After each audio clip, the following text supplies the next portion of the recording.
Today is November 19th, 2018. This is an interview with Dr. David Matlock, who's an emeritus professor at the Colorado School of Mines, as well as a co-founder of the Advanced Steel Processing and Products Research Center. This interview is being conducted as a part of the American Institute of Mining, Metallurgy, and Petroleum Engineers Oral History Project. My name is Ginny Judge, and I am sitting with Dr. Matlock at the Colorado School of Mines in Golden. Today we'll be discussing his experiences working in academia, as well as his contributions to the mechanical metallurgy field.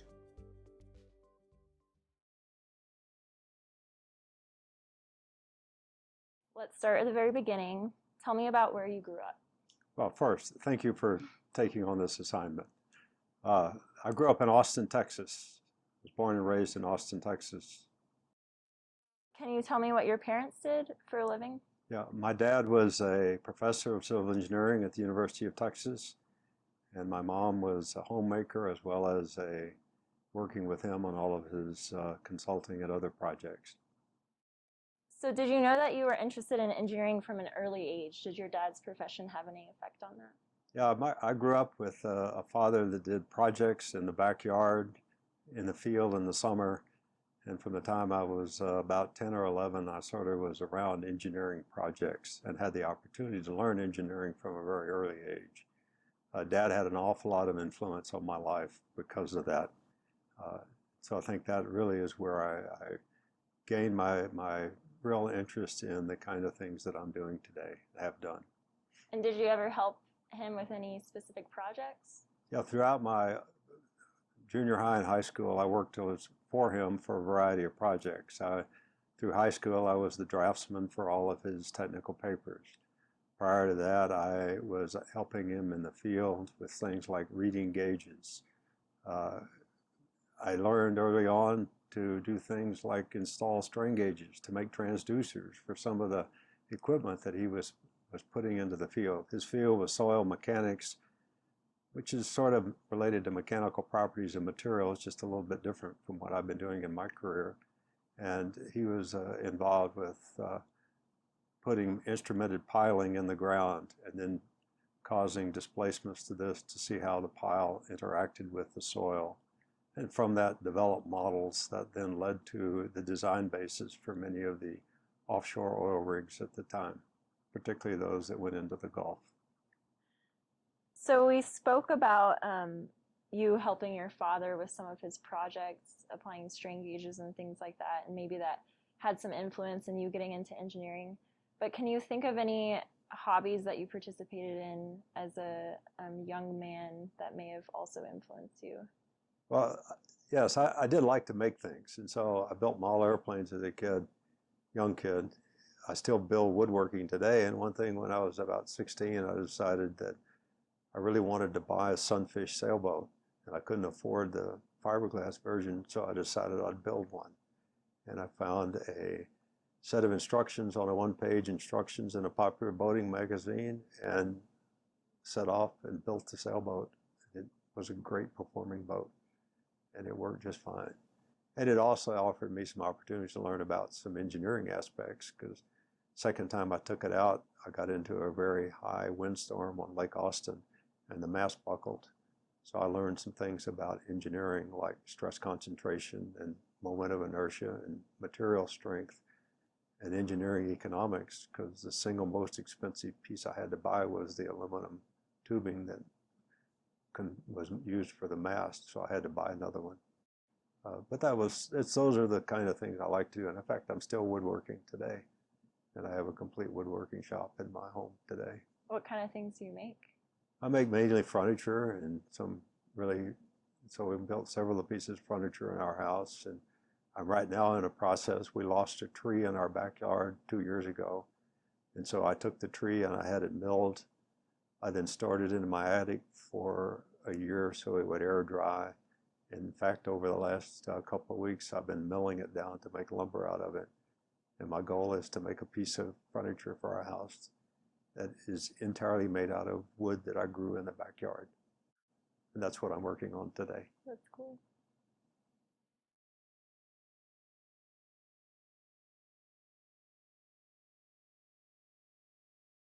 So you grew up in Austin, Texas, and you ended up going to the University of Texas in Austin for your undergraduate degree. Can you tell me a little bit about what led you to go to that school? Well, I sort of grew up in Austin on campus. At a very early age, Mom would send me and my brother to school with Dad on Saturday so that we would get out of the house and we would play in the sand piles while he was teaching civil engineering laboratory. Early in my elementary school, I went to UT football games to sit in the knothole section, which was the end of the horseshoe where you could get in for 50 cents. And I just grew up in the area. So I really never thought about going anyplace else other than the University of Texas at the time. It was sort of ingrained in my blood. All right, so you talked about your father being a civil engineer and kind of growing up in that environment, but when you went into your undergraduate degree, did you know that you were interested in engineering, or did you start off thinking you wanted to do something else? I actually started off thinking that I wanted to go to med school and I wanted to be a surgeon. And that lasted about a half a semester. And I've quickly realized that my life was better focused on science and engineering. And so I quickly changed and went that route. And so yes, there was a change. Okay. So after your undergraduate degree, you went straight into graduate school at Stanford University. And there you got your master's and PhD in material science and engineering. How would you describe your transition from UT to Stanford, both culturally as well as academically? Well, it was a big change. My undergraduate degree was in engineering science, which was a very general engineering degree at Texas. And as such, I felt like there were a lot of holes in what I was doing.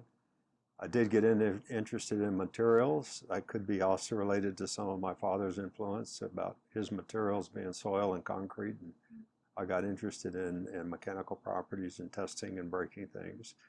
And so I went to Stanford to study materials engineering at that point. Culturally, at that time, it was a very big change in our lives. It was the summer of 1968. I got married in June of that year. Earlier that year, Martin Luther King had been killed. A week before we got married, Bobby Kennedy was killed.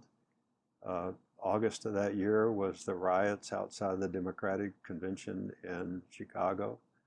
It was a big change in the history of the United States at that time. And so we went from a very conservative Central Texas and got dropped into the middle of the very liberal Northern California area around the Stanford community. And so my wife and I both. This was a very, very culturally different environment. Mm-hmm. No question about it. And did the political environment affect your studies at all? It didn't really affect the studies. It was ever present in the environment around you. And it was also very clear that there was, good engineering and good teaching and things going on at the university, and there was also a political climate that we were involved with. One example is during some of the riots on the campuses in the 69 and 70 related to the Vietnam War, the building that I was doing all my research in was blockaded by students. So for about 6 months, I had to carry my bicycle over students sitting outside the door in order to get into my room where I was doing research. So you had to be a little bit careful. Mm-hmm. At that time, we didn't have USB and electronic ways to record what we were doing. So every day at the end of the day, I would make a Xerox of whatever I did at the university and take that home, put it in a box in my apartment. And that was my backup. What made you want to pursue a graduate degree? Well, as I say, with the engineering science degree, I had gone through three different degree programs trying to find my way as an undergraduate. At one point, I thought I was going to be an aerospace engineer. That was at a time when aerospace was booming. And I really determined that really wasn't for me. And got to be a senior, and I developed an engineering science curriculum, which at Texas allowed you to have a lot of flexibility in your career path. But it wasn't very focused. And so I needed to do more in order to become technically competent to go do something. So that's the main reason I went to graduate school. I kind of mentioned earlier you got your master's and PhD in material science and engineering. Did your thesis focus on a metallic system, and what drew you to metallurgy as opposed to other material systems? Well, my goal in going to graduate school and thesis topic was to do one on mechanical metallurgy, because I was really interested in mechanical properties of materials, testing, those kinds of things.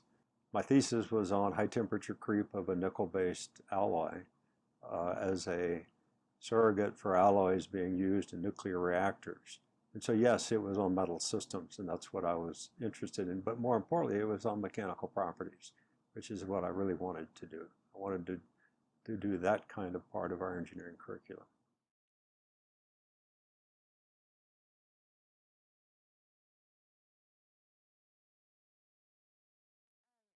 Did any of your professors mentor you in any memorable way? Yeah, I had several very good professors. I was very honored, very blessed with the faculty that I got to work with at Stanford. Two particularly. One was Oleg Sherby, who passed away a couple of 3 years ago, and the other was my thesis advisor, Bill Nix, William D. Nix, and he's still my close friend today. And he really was a great inspiration to me, as well as a lot of other graduate students that he's mentored along the way. We sort of laugh about it is I'm number 13 of his 79 PhD students that he has graduated over his career. And so we meaning his group of students, really, not just me, but everybody admired what he did. And his career certainly speaks for that. In fact, as one aside, this last summer, his students got together and have funded a new institutional-wide award in AIME and TMS in his honor. And this will be the W.D. Nix Award, which will be first go out to be given in 2020.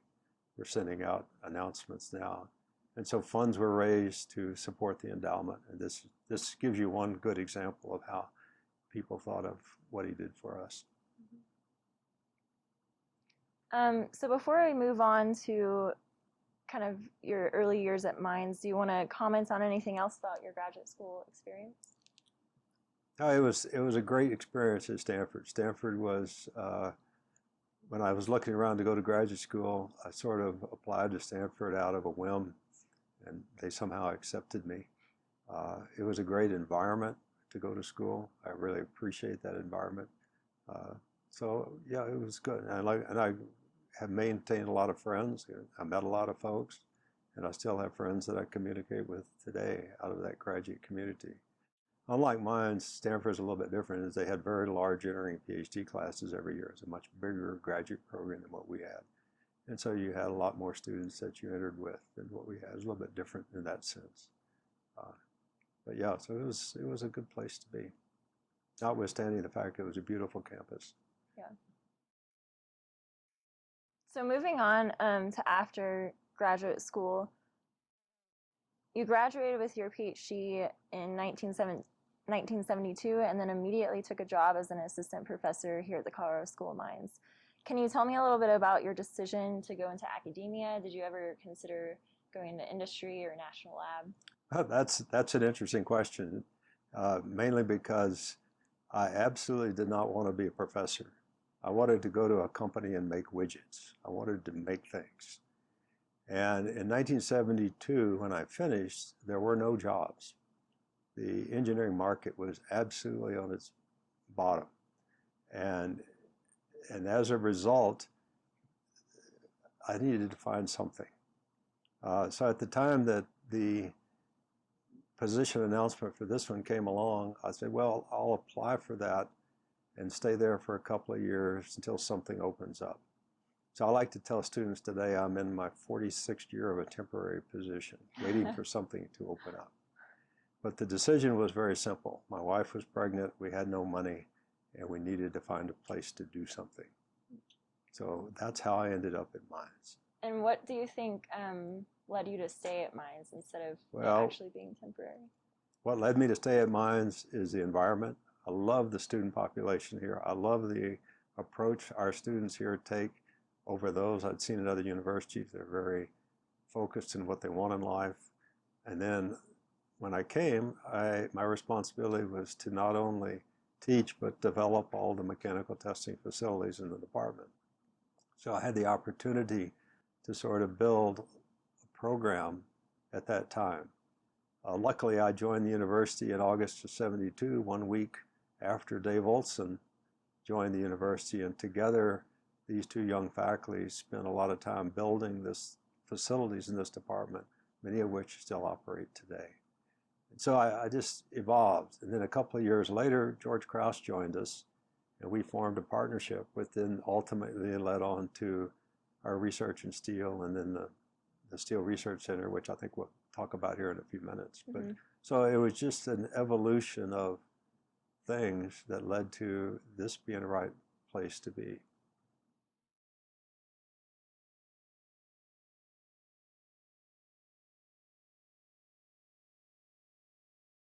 So 9 years after joining CSM as an assistant professor, you were awarded the Armco Foundation Professorship. Can you elaborate on this endowed position and what it meant for your academic and professional career? Well, that was a very significant, it's interesting that you bring that up, as a very significant point in my career. I was a young faculty member, and to be given a endowed professorship at that time, really meaning the university had some confidence that I could stay and function in this environment for a longer period. I had worked at one summer at Armco in 1975 for 6 weeks one summer, so I'd gotten to know the people at Armco, and I was really honored that when the professorship was established, that they chose to select me to receive that award, or that professorship. There's no question about it.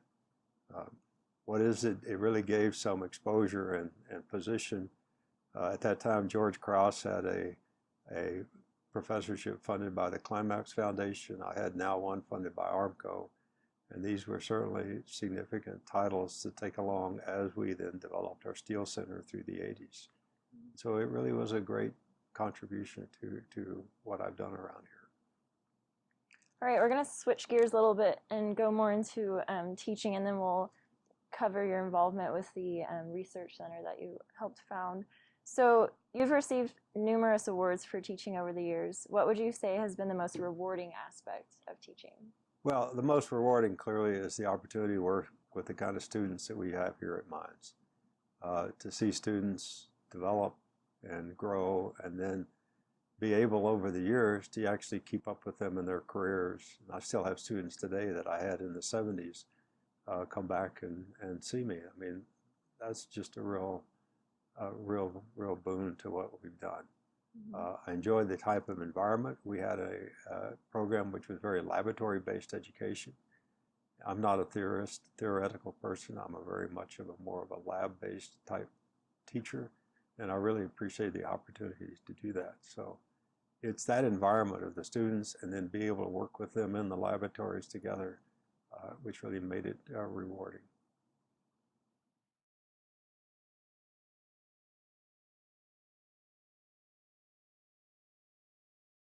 So some of the courses you've taught throughout the years, specifically mechanical properties of materials, analysis of metallurgical failures, and strengthening mechanisms, you've taught for over 30 years. Can you describe how these courses changed throughout the years that you taught them? Sure. And let's look at the mechanical properties course first, because that's the one that's an required senior undergraduate course. That's a very laboratory-based course. So in order to teach a laboratory-based course, you need equipment. And over the years, as our research developed in this department, I should point out when I came, there was almost no research in this department and very limited equipment. And with the equipment that we put in, that allowed us to add more things to the undergraduate program. We established laboratories based on facilities, mechanical testing, physical metallurgy, microscopy, not individual people. And all of these labs became multi-use laboratories for both teaching and research. And that new equipment allowed us to expand our capabilities. There was one screw-driven tensile machine when I arrived. There are several more than that today. And so we can do many more experiments. It also allowed us to then get more equipment so students had hand-on experience, because that's the other thing that part of my teaching is I thought students ought to run the equipment, not TAs. And so we wanted to make sure students turned the knob, knew what they were doing, and ran the equipment. But you have to have the equipment for them to do that on. And so that's where a lot of the changes. And then as we got further on into computer acquisitions and data acquisition systems in the late 80s and early 90s, we transitioned from taking data on strip charts to computers, and that really started the whole computerization of data analysis and report preparation. Another thing that came along at that time is there was some point I no longer accepted handwritten reports, and they had to be typed because students had computers on which they could type. Can't imagine handwriting a report. It made grading reports much easier. You mentioned some of the changes that occurred throughout teaching mechanical properties of materials, but can you comment on some of the other courses that you taught over this 30-year period, which are analysis of metallurgical failures and strengthening mechanisms? Sure, I'd be happy to. Certainly, strengthening mechanisms evolved as the literature changed, because that was a course that I based on the available current literature.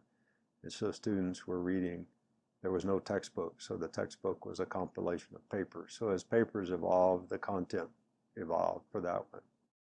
I think more notably, the other one was analysis of metallurgical failures. That's one that, and continues today, Professor Kip Finley is teaching that today, is a course that evolved out of some of the consulting work that I had done on various failures.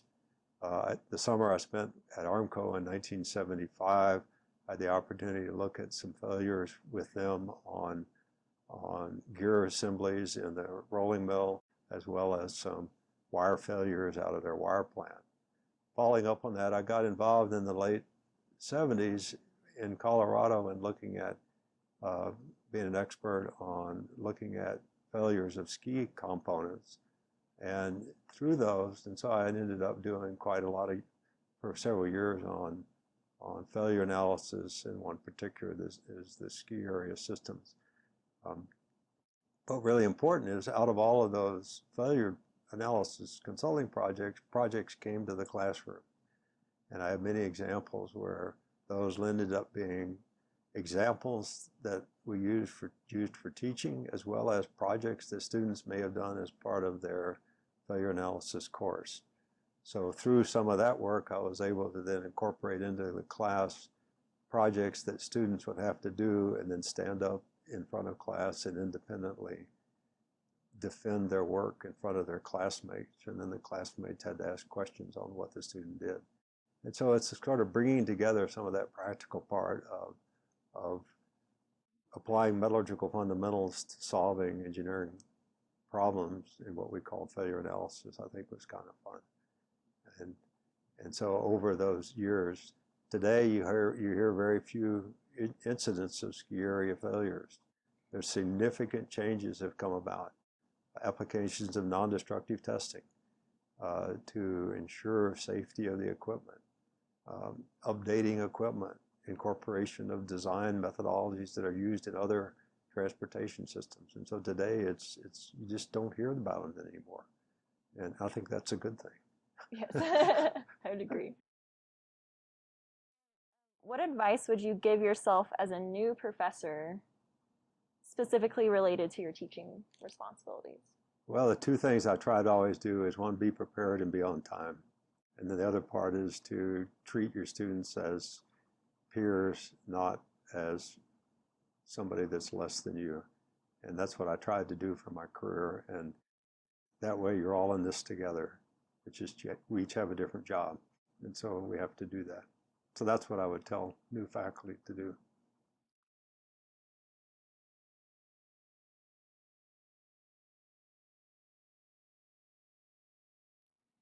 So we're going to transition into talking about co-founding and directing the Advanced Steel Processing and Products Research Center, which has been operating for the last 25 years. So tell me a little bit about what led to the founding of this research center.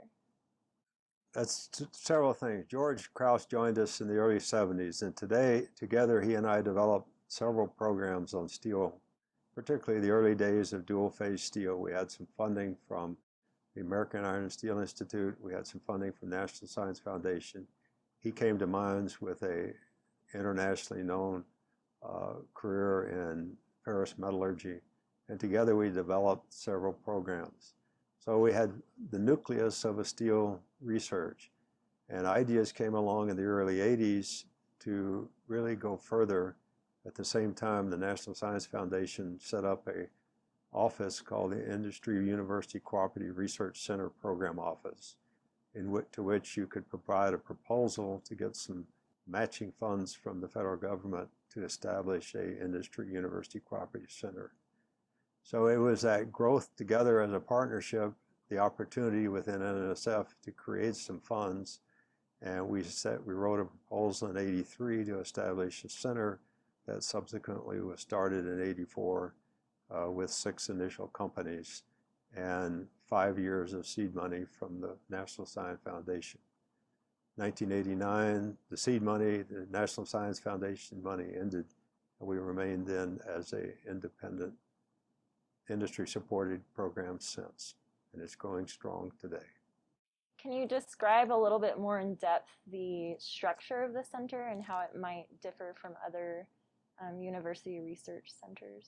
The main difference in structure is the fact that it's a cooperative program in which all research is shared between all corporate participants.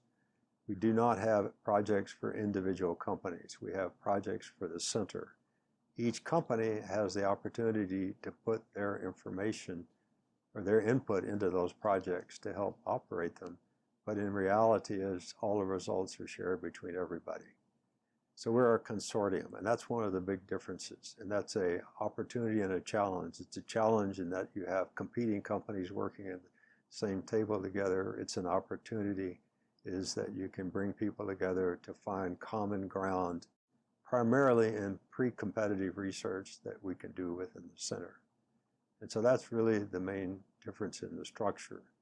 When we started the center, it was focused entirely on North American activities and only North American companies. And then as the world changed in the early 90s, the Soviet Union dissolved, the Berlin Wall came down, and overnight we became a globalization program. And so we, without anything of our own doing, became a global center. At that time, General Motors bought Saab, Ford bought Volvo, Chrysler was joint ventures with Mitsubishi. ArcelorMittal started the basis of being developed as a worldwide steel company. And then today it's certainly very different with the international presence throughout our industry.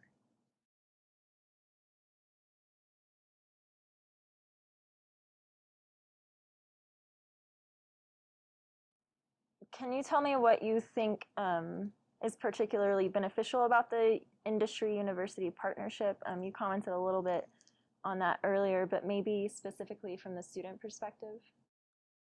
One of the base things from student perspective is we offer students the opportunity we fund them for their graduate programs. We allow students to come and find areas in our research programs that really fit their interests. We have a broad enough program that we have been very successful in making sure that the student interests are met. This is very different than if you had come to me and I had a specific NSF-funded project to work on a specific topic, and I invited you to work with me, and I said you could work and do anything you want with me as long as it's this specific topic. And so we have some flexibility. The other thing is the funding has provided us a continuous funding base. We have never had a situation where we weren't able to financially support a student that we had join our program. And I'm very proud of that, because some cases I know faculty whose contracts end and they have students who no longer have funding. And so so that from a benefit point of view. Now, technically, as students can come in and immediately they're talking to 30 companies today, and whether they go to work for them or not, that's their own business, but they're getting a good perspective on a variety of different opportunities that they may find for them when they leave. That's unlike other students who may be working on a government contract and know no companies, and then when it comes time to look for a job, they have to go see what opportunities are available. So there are some really good opportunities. Then the third is that you get to work. We have the whole resource base of our companies that students can access if they need specific things. Test equipment, special alloys. We've sent students to various facilities to do testing. This is really an opportunity for, I think it's a great thing for students. And this is not without a restriction. We still allow publication. Students, we expect people to publish their work, and they do. And many of our students have received paper awards based on their publications, for which we were very proud. So I think there are a lot of opportunities. I'm very biased toward this type of graduate funding. I don't make any dispute about that. You were the director of the Advanced Steel Processing and Products Research Center for 20 years, up until 2013 when you retired. What was it like to pass on the directorship of a center that you helped found? Well, George Krause was the original director, but I was his right-hand man. His office was next door to mine, so we sort of operated directly. So when he transitioned the directorship to me after he did it for 9 years, it was a seamless transition. John Spear joined us as a faculty member in 1997, and effectively from 97 until 2013, we ran the center together, although we never had any title called assistant or associate director. And so when we came time to transition, it was a relatively seamless transition because all of the people involved already were fully aware of the operations of the center, and all of the people involved had a professional commitment to see the center flourish. And that's not just John, that goes on with Kip Finley, Emmanuel DeMoore, and the other people that have been involved with our program. And so they were individually, had a commitment, and certainly John did. And so John Spear is director today. And do you think that seamless transition has helped keep the center successful? That transition has definitely helped it keep it successful. We know of centers around the United States established like ours that were more of a single faculty, single center, and when that person retires or goes someplace else, that tends to cause a disruption in the function of the center. In our case, you really cannot see a transition in the function of the center that really is dramatic when we change from Director 1 to Director 2 to Director 3.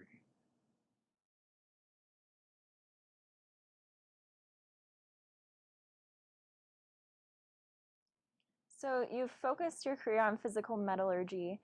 What has been one of the most technically intriguing projects you've been a part of? Technically intriguing. Well, certainly there have been several. And most recently is starting since the early 2000s is the evolution of advanced high-strength steels for automotive applications. I think we've made some very significant contributions to design criteria that have gone into those materials, and then also John Spear's recognition of the quenching and partitioning process is one of those paths to create products. We've done in the center, I think, many things that have really evolved in this very exciting part of research. That's only one. Certainly prior to that, we've done a lot of other good things that I think that are also very interesting. In your mind, what has been your greatest contribution to the field of metallurgy? My greatest contribution, I think, is probably contributions to the students that have left mines. I at least think that what they have done on their own, having left our program, is really remarkable. And we have students who have just taken and done all kinds of things, whether they're in engineering or have gone up other paths. And that's, to me, is the most remarkable one. And the part of mines that help support that is the fact that we have this center that's still functioning that helps attract students that hopefully will go on and continue to do that.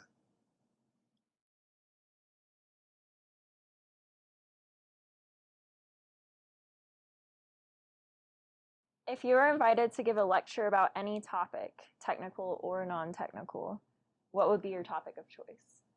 Well, that's a hard one to answer only because I've been asked recently to do several of those lectures, and I have done that. And those range from mechanical properties of materials. When asked to give the Martins lecture at the Salt Lake City MS&T conference, I chose a title about something to the effect of enhancing the fatigue performance of steel. Have we learned anything from the past? I always think that one should go back and look at the history and think a little bit about what you know before you launch off into something in the future. I was asked in August this year to give a lecture on the effect of electrification on materials for the automobile industry for a conference in Cancun. That would require a lot of reading and planning because it was a very different subject. So what subject would it be? I don't know what the next one will be. It's fair enough. All right, so to move on and talk about your society affiliations and some advice for the next generation. I understand that you're a member of AIME's member society as well as AIST and ASM. When did you first hear about these member societies and how did your involvement progress over the years? Well, I learned of society membership while I was a senior at Texas. And at that time, I could join jointly TMS and ASM. It did so. That was before we have what we have today for students, where you can join as a student multiple societies, including ceramics and steel. I subsequently joined the Society for Automotive Engineers. I joined the American Welding Society because we had many welding programs in the 70s and 80s. And so, in addition to the ones you listed, I'm also a member of SAE and AWS. Society membership has been extremely important. It provides opportunity to meet people. It provides opportunity for technical exchange. And we're continuing to participate in those. Even as now I'm a retired person, I still am involved with society participation. One of the challenges I see is, 40 years ago, companies used to be more encouraging of engineers to join societies and in fact provide some support for them to do that.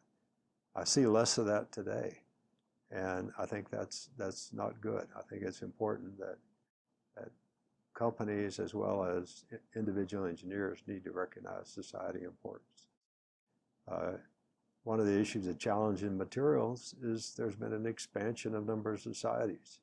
As a material engineer, you can be a Materials Research Society, MRS, you can be a Ceramics Society, you can be TMS AIME, you can be AWS, you can be ASME, you can be ASM. There's a whole bunch of them. And some of them have cross-cutting areas of interest. And so it's a challenge sometimes for you to focus. But as long as you focus on a couple, notwithstanding AIST, which has evolved over the last 10 or 15 years, there's a lot of opportunities. But students need to do that when they get in to be professionals. And then as a professional, most people won't stay in their career their whole life, so they'll change. The society membership offers them opportunity to keep some of those connections as they go from position to position.